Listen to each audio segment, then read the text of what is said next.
Good morning everyone. ये हमारा आज का टारगेट है 23 जनवरी का। इंग्लिश में वोकैब करनी है, जैसे मैंने कल बताया था 20 ईच पार्ट, 20 साइनो, 20 एंटो, इडियम्स, OWS एंड स्पेलिंग्स। फिर ग्रामर में नाउन करना है, नाउन चैप्टर करना है कंप्लीट पूरा। थर्ड अनसीन पैसेज करना है इंग्लिश में। कल हमने जोश में ज़्यादा ही टफ बना लिया था अपना टारगेट, तो इतना भी नहीं करना है और इतना करना है कि जो एक दिन में कंप्लीट हो जाए। जैसे मैंने इंग्लिश में कल बहुत सारी चीज़ें कर ली थी। वो कैब तो हो गई थी मेरी, नाउन चैप्टर नहीं हो पाया था।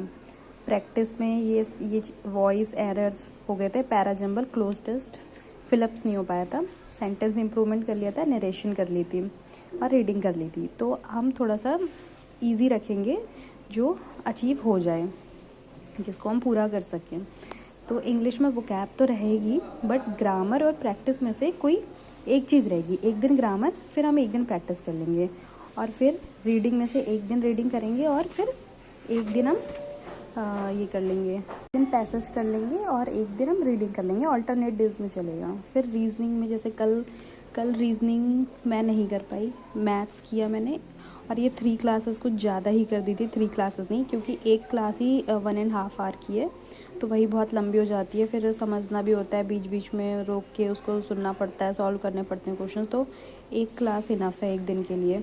तो मैथ्स और रीजनिंग अल्टरनेट डेज में चलेंगे। एक दिन मैथ्स करेंगे और एक दिन रीजनिंग करेंगे। बट मैंने ये सोचा कि फिर क्वेश्चन सॉल्व करेंगे। जैसे आज मैंने रीजनिंग करी है, रीजनिंग की क्लास लूँगी, तो मैं मैथ्स का एक PYQ सेट करूँगी, PYQ सेट सॉल्व करूँगी, DSSP का, नॉन टीचिंग का।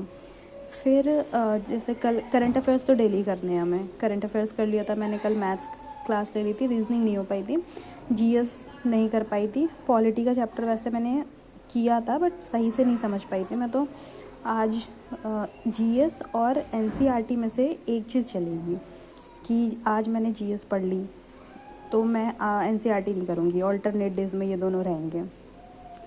तो आज का फिर यही है कि इंग्लिश करनी है, ये 3 चीज़ें, रीजनिंग करनी है, एक क्लास लेनी है, मैथ्स में PYQ सेट सॉल्व करना है, NCERT का एक चैप्टर अच्छे से कंप्लीट करना है, करंट अफेयर्स डेली वाला वीडियो देखना है, और 10 क्वेश्चंस वो 25 के जनवरी से दिसंबर तक करने हैं।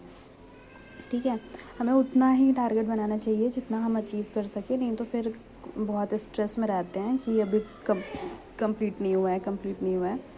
तो उतना ही रखना चाहिए, थोड़ा इजी रखना चाहिए। फिर धीरे धीरे बढ़ाएंगे, धीरे धीरे इम्प्रूव करेंगे। पहले हमें इतना बना लेना चाहिए ताकि हम पूरा कर सकें, फिर हमें उसी से मोटिवेशन मिलेगा आगे बढ़ने के लिए।